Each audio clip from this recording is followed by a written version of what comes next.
Hey guys, welcome back to my channel listen with Vicky. आज की हमारी कहानी का नाम है खौफ का मंजर पार्ट 1। इस कहानी की शुरुआत करते हैं बिना टाइम वेस्ट किए हुए। Let's start. वैभव गाड़ी चलाते हुए गुनगुना रहा था। रात के अंधकार में सिमटी सुनसान सड़क पर वैभव बेपरवाह गाड़ी चलाते हुए अपनी ही धुन में चला जा रहा था। वैभव ने कानों में हेडफोन लगा रखे थे और गाना गुनगुना रहा था।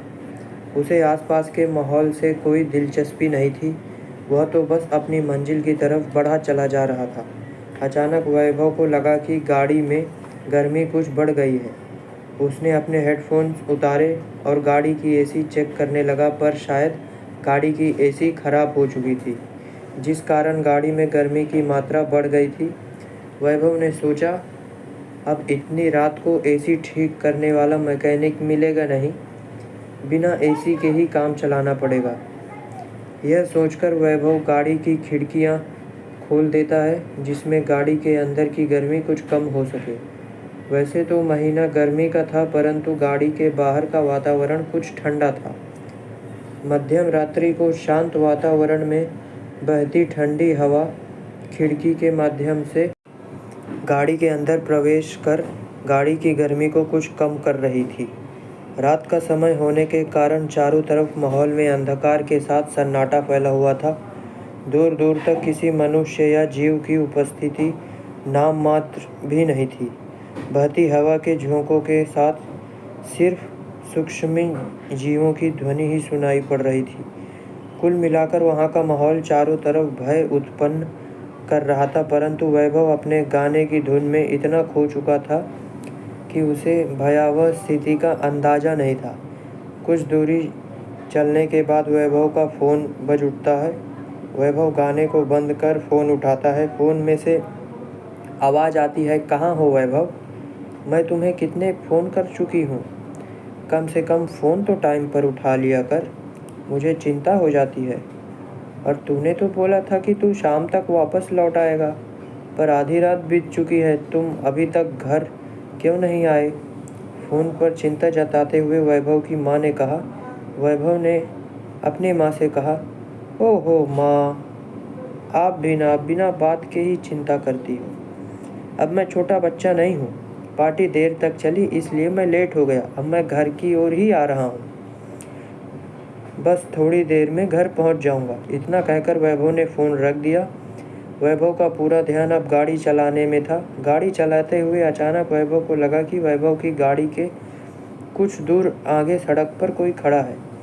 एक्सीडेंट के डर से वैभव ने ब्रेक लगाते हुए गाड़ी को रोक दिया, पर जैसे ही वैभव ने गाड़ी को रोका तो वैभव ने देखा कि गाड़ी के सामने सड़क पर कोई नहीं था।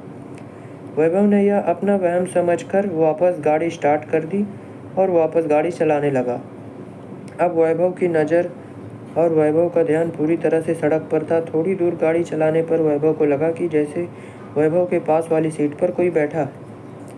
वैभव को ऐसा महसूस होने पर वैभव के मन में जैसे डर की लहर दौड़ गई। उसने बड़ी हिम्मत करके गाड़ी को धीमा किया और डरते डरते नज़र घुमाकर पास वाली सीट की तरफ देखा, पर गाड़ी की पास वाली सीट पर कोई नहीं था, वह बिल्कुल खाली थी। अब वैभव को यह सब अजीब लगने लगा। उसे गाड़ी के बाहर फैला रात का सन्नाटा डर की चादर ओढ़े हुए प्रतीत हुआ। वैभव की हालत अब कुछ इस कदर हो चुकी थी, उसके हाथ कांप रहे थे। वह गाड़ी चलाने की हिम्मत नहीं कर पा रहा था, ना ही गाड़ी से बाहर निकलने की। वैभव ने दोबारा हिम्मत जुटाकर गाड़ी स्टार्ट की। गाड़ी में गर्मी होने पर भी वैभव ने गाड़ी के शीशे बंद कर दिए। अब वह जल्दी से जल्द अपने घर पहुंचना चाहता था। कुछ दूर चलने के बाद फिर से वैभव को सड़क पर कोई शख्स खड़ा हुआ दिखाई दिया। गाड़ी से बाहर जब वैभव ने गौर से देखा तो सड़क के किनारे एक लड़की खड़ी हुई दिखाई दी। सुनसान सड़क पर किसी मनुष्य को देखकर वैभव की जान में जान आई। वैभव ने गाड़ी की स्पीड को धीमा करते हुए गाड़ी को उस सड़क के किनारे खड़ी हुई लड़की के पास जाकर रोक दिया। वैभव ने गाड़ी के शीशे को नीचे करते हुए उस लड़की से कहा, मैडम, आप इतनी रात को यहाँ अकेले क्या कर रही हो? क्या मैं आपकी कुछ मदद कर सकता हूँ? उस लड़की ने वैभव की तरफ मुस्कुराते हुए देखा और कहा, जी वो मेरी गाड़ी ख़राब हो गई है। इतनी रात को तो कोई मैकेनिक भी नहीं मिलेगा। अगर आपको कोई तकलीफ़ ना हो तो आप मुझे मेरे घर तक छोड़ देंगे?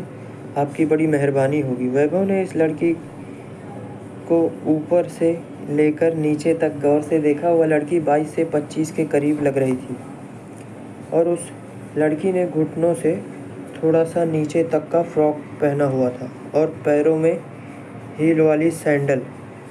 उसके बाल खुले हुए थे और उसने गले में एक स्कार्फ पहन रखा था। हल्के मेकअप के साथ उसका बेदाग चेहरा बेहद ही खूबसूरत लग रहा था। वैभव ने उस लड़की से कहा, अरे इसमें तकलीफ़ की क्या बात है? आप गाड़ी में बैठिए, मैं आपको घर तक छोड़ दूँगा।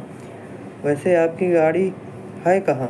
कहीं दिखाई नहीं दे रही। उस लड़की ने झेपते हुए कहा, अरे यही थोड़ा पीछे ही तो थी।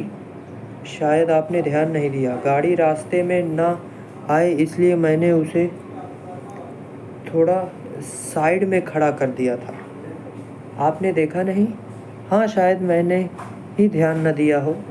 आप आइए, गाड़ी में बैठिए। वैभव ने गाड़ी का दूसरा दरवाज़ा खोलते हुए कहा। वो लड़की वैभव के पास वाली सीट पर बैठ जाती है। वैभव गाड़ी चलाते हुए उस लड़की से उसके घर का पता पूछता है तो वह लड़की वैभव से कहती है, यहाँ से थोड़ा सीधा चलने के बाद रेड लाइट बंगला आएगा, आप वहाँ तक मुझे छोड़ दीजिए। रेड लाइट बंगला का नाम सुनकर जैसे वैभव के होश उड़ गए। उसने अचरजता से उस लड़की की तरफ देखते हुए कहा, क्या रेड लाइट बंगला? पार्ट 2 कमिंग सून।